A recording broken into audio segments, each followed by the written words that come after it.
ang iba ay sa walang hanggan pagtulog na. Dalawa lang.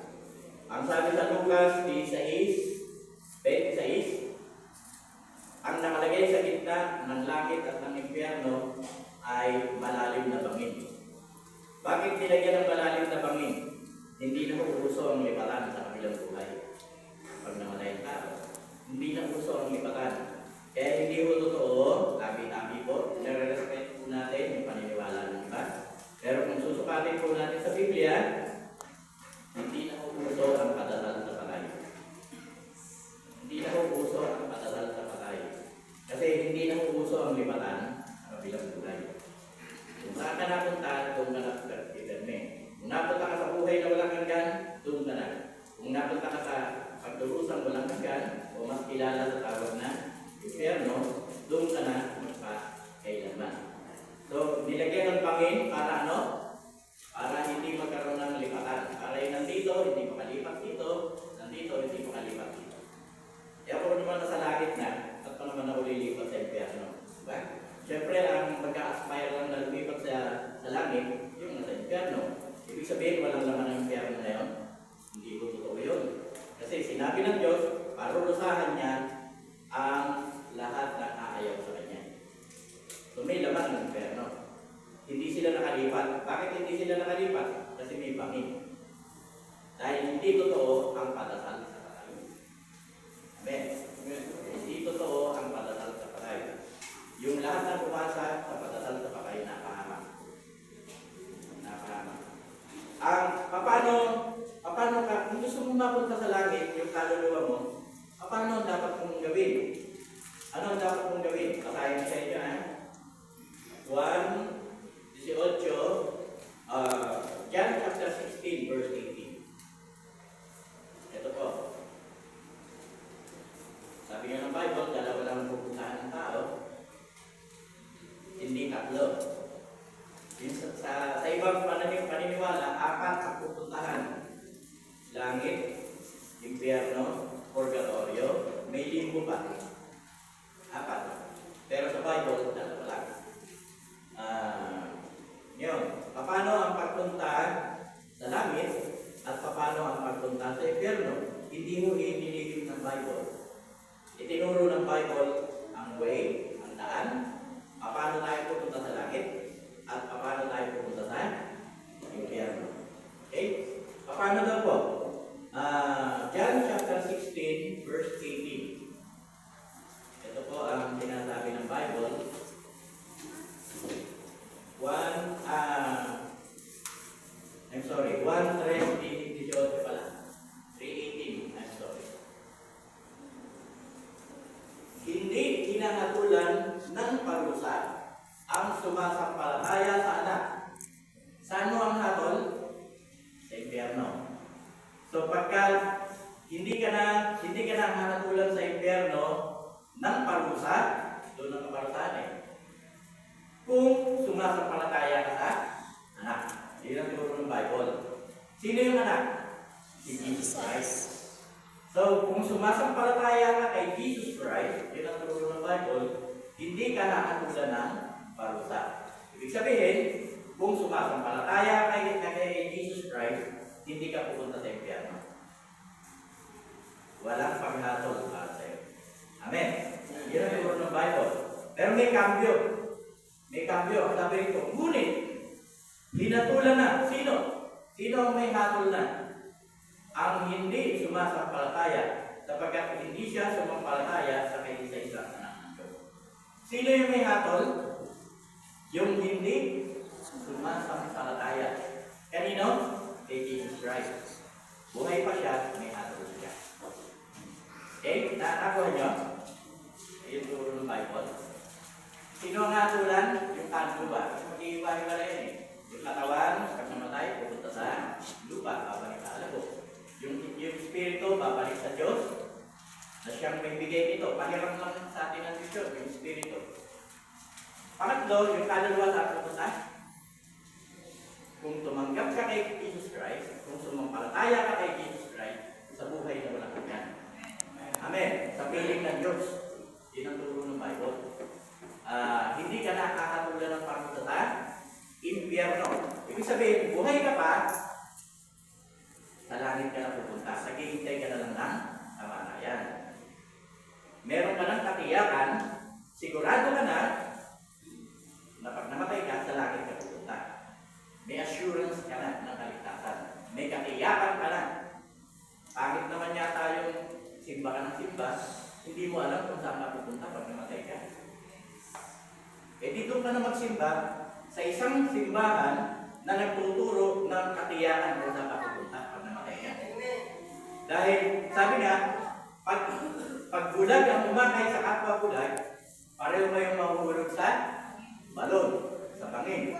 Pag bulag ang umakay sa iyo, yung leader ng religion mo, hindi alam kung saan siya pupunta, kahit siya hindi niya alam, pag namatay siya kung saan siya pupunta, wala siyang katiyakan, saan niya dadalhin yung kanyang tinuturuan? Diba? Kaya, doon tayo sa hindi bulag, yung nakakaunawa ng katotohanan.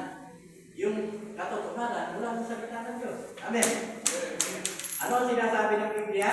Kung sumasampalataya ka kay Jesus Christ, pupunta ka ba sa impyerno? Hindi na. Tatandaan ninyo mga minamahalan, hindi religion ang magdadala sa iyo sa langit. Hindi sinabi ng Bible na yung mga mababait sa buhay na walang hanggan. Hindi ganon. Yung mga walang kaaway, yung mga walang nagalit, yung simba ng simba, basa ng Bible, sa langit pupunta. Sinabi bang ganon? Hindi ho. Sino yung pupunta sa langit? Yung sumasampalataya. Ikaw na yun na nakaupo dyan. Sumasampalataya ka kay Jesus Christ. Sa langit ang punta mo. Amen. Hindi ka naman pumunta dito dahil sa religion na ito eh. Ang pinuntahan mo dito si Jesus. Amen. Kaya ka lang dito ngayong umaga. Dahil kay Jesus. Dahil sumasampalataya ka kanya. At may assurance ka, sabi ng Bible. Pag namatay ka, sa langit ang punta mo. At meron ding assurance yung hindi sumasampalataya. Buhay pa, may hatol lang. Hindi mo na kailangan mamatay para malaman kung saan ka pupunta. Tinuro na ng Bible eh. Amen. Basahin na lang natin ang palatayaan. Basahin na lang natin. Sabi ng Bible, kung sumasampalataya ka kay Jesus Christ, may assurance ka, sa langit ang punta mo. Eh, pastor, nagkakasala pa ako eh. Tasang kami dito na hindi nagkakasala. Lahat tayo. Diba? Kahit mananampalataya ka na, nagkakasala ka pa rin. Pero walang kinalaman yung ginagawa mong kasalanan sa pagpunta mo sa impyerno. Kaya ka pupunta sa langit.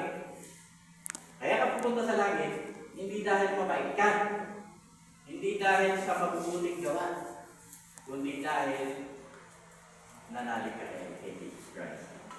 Dahil kay Kristo. Si Kristo ang dahilan, kaya ka pupunta sa langit.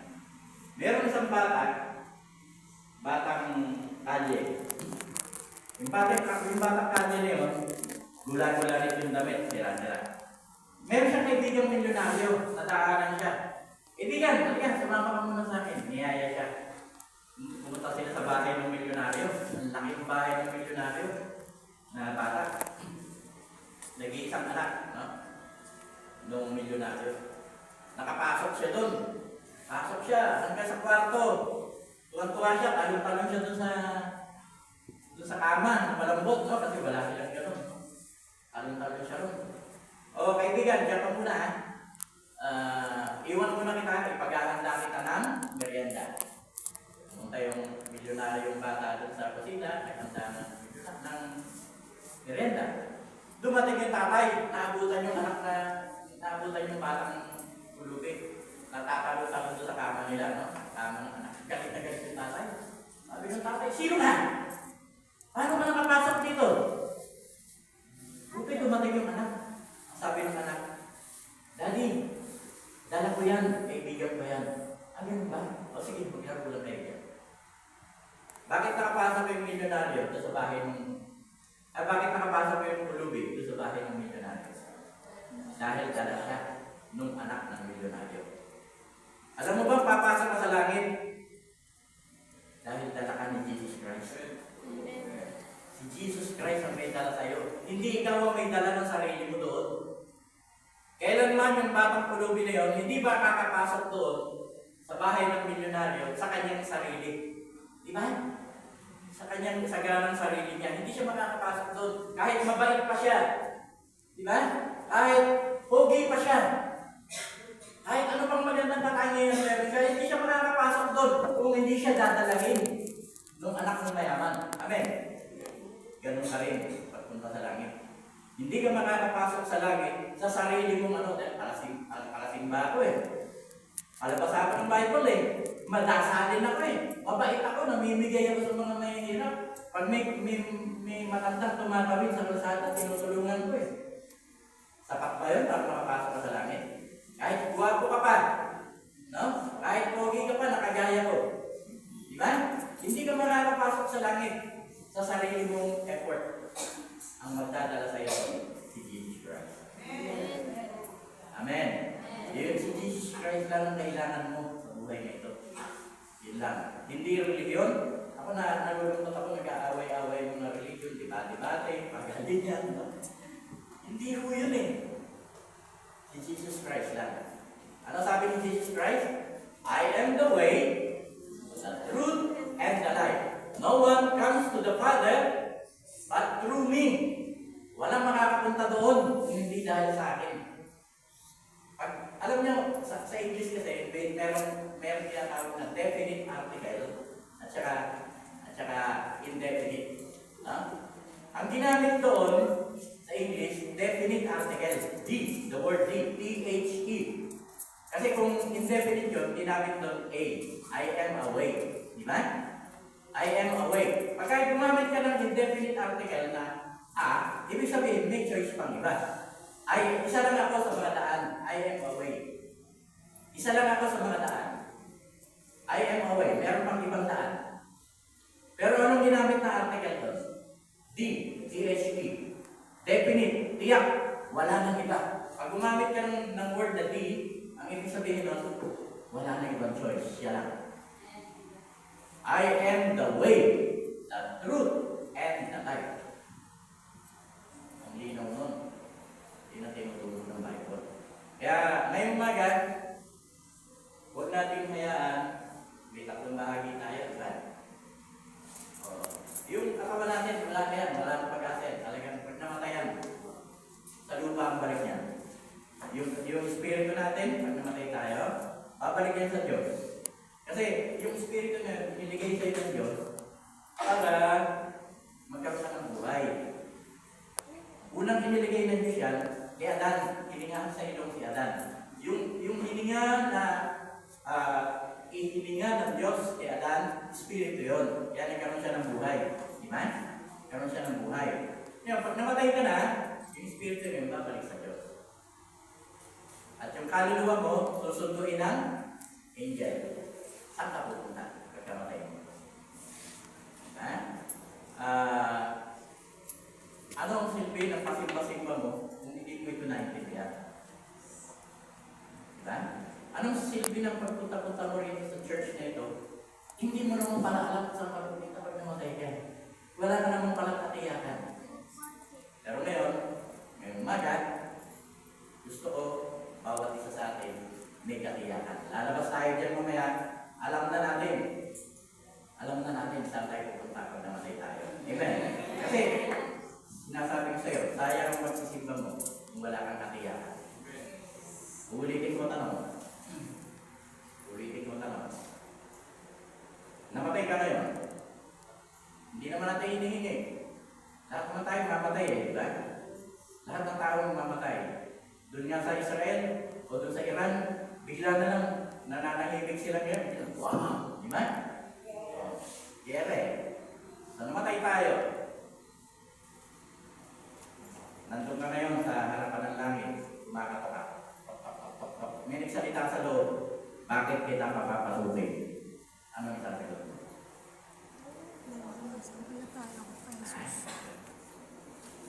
Kasi mo mabait ako eh.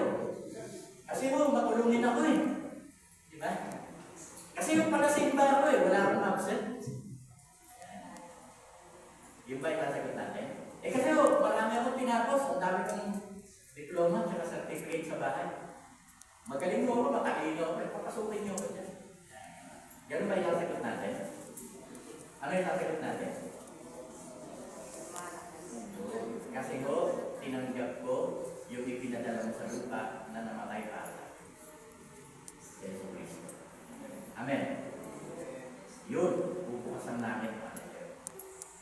Hindi ka pa papasukin sa langit sa ganang sarili mo. Self-righteousness, wala yan. Kailangan mo Christ righteousness. Katuwiran ni Cristo. Yung pagbabagong buhay, yung iba pinipilit nilang magbago, tinatanggal yung alak, babae, di ba? Tinatanggal yung lahat ng mga bisyo, pagmumura. Sariling effort yun eh. Pag hindi ka inspired ng Holy Spirit, nahihirapan kang patuloy ng buhay mo. You cannot change yourself by your own. Hindi mo kayang mauumay ka lang eh. Magsasawa ka lang eh. Dahil palang araw, titikip ka ulit, babalik ka ulit sa inuman. Babalik ka ulit sa sigarilyo. Babalik ka ulit sa pagmumura. Kasi ikaw lang naman nag-e-effort eh. Ikaw lang naman nagsisikat. Ang kailangan dyan, yung pagbabago, inspired ng Holy Spirit. Paano ka magiging inspired ng Holy Spirit? Ephesians chapter 1 verse 13. Once you receive Jesus as your Lord and personal Savior, the Holy Spirit will be given to you as a seal of redemption. Bilang tatak ng kaligtasan mo. Maninirahan siya sa iyo. Sabi ng 1 Corinthians chapter 3 verse 16. Hindi niyo ba alam na ang Holy Spirit nakatira sa inyo? Residente yung Holy Spirit sa atin. Nananatili siya dyan. Gumagawa ka ng kasalanan kaya hindi, nandiyan siya. Nakatira siya sa iyo. Pag gumawa ka ng kasalanan, nagigirip siya. Nagigirip siya, kaya nararamdaman mo, nagigirip ka rin. Na-apektuhan ka ng nararamdaman ng Holy Spirit. But, pag ang Holy Spirit nasa iyo, nakatira sa iyo, mamumunga yan. Galatians chapter 5 verse 22. Ngunit ang bunga ng Espiritu ay kabaitan, katyagaan, kabutihan, pagpipigil sa sarili. Mabumunga yung Holy Spirit na nakatira sa iyo. Yun ang tunay na pagbabago. Hindi mo pinipilit. Pusa, nagpa-flow. Kahit ang bait mo ngayon, hindi mo alam yung Holy Spirit ng dahilan. Hindi ikaw ang nag-e-effort. Bakit? Ang lakas ng pamigil ko dati. Hindi pa niya natatapos yung sinasabi niya, nasapak na siya. Diba? Pero bakit ngayon? Parang ang bait-bait ko, parang ang lawak ng pagkunala ko. It is not you. It is the Holy Spirit that is in you. Amen. Namumunga siya. Yun ang tunay na pagbabago. Amen. Akala ng iba, pag hindi na siya uminom, born again na siya. Diba? Akala ng iba, pag hindi na siya nanigarilyo, born again na kasi ako eh. Hindi na nangyayari. Pero kung hindi inspired ng Holy Spirit, yung pagbabago mo, babalik ka rin. Mauuyam ka eh. Asawa mo, born again yan. Yung gano'n, no? Asan na ba yung Yossi? Tinago mo 20 years ago, nandun ba? Ano ba brand mo dati? Menthol? Marlboro? Yan, diba? Camel? Camel ba? Ayun, no? Mga minamahal. Bakit tayo nagbabago? Hindi dahil sa sarili natin. Produkto ng Holy Spirit yan na nakatira sa'yo. Siya ang bumabago sa'yo. Basahin niyo Galatia 5:22. Tapos sabi ng 2 Corinthians 5:17, ang sino mang na kay Kristo, isa lang bago nila. Bakit siya nagbabago? Dahil sa Espiritu na nakatira sa kanya. Ang Holy Spirit. Amen. Kung ano yung pumasok sa katawan mo, yun ang magmamanifest sa buhay mo. Uminom ka ng alak, ano ang manifestation ng alak? Diba? Magmamanifest yun. Hindi mo may tatago kung ano yung in-intake mo, yung pinasok mo sa katawan mo. Diba? Pero pag uminom ka ng Red Bull, diba, lakas ng katawan mo, nagmamanifest, diba? May manifestation kung ano yung pinasok mo. Kung ano yung nasa loob ng katawan mo, magmamanifest yan. Kung Holy Spirit ang nasa katawan mo, magmamanifest ang fruit niya sa buhay mo. Hindi mo mapipilitan. Pero pag evil spirit ang nandyan sa'yo, sigurado puro patalim pa rin ang hawak mo. Ha? Puro pamalo. Puro away. Yan. Kung hindi away, gulo. Namimili ka lang, di ba? Ang gusto mo, away o gulo? Yan, no? Pero pag nasa Panginoon ka, nagmamanifest ang Holy Spirit. Oh, yun lamang. Gusto ko i-share sa inyo ngayong umaga. Ang view ng Bible is trichotomy. Katawan, kaluluwa, at spirito.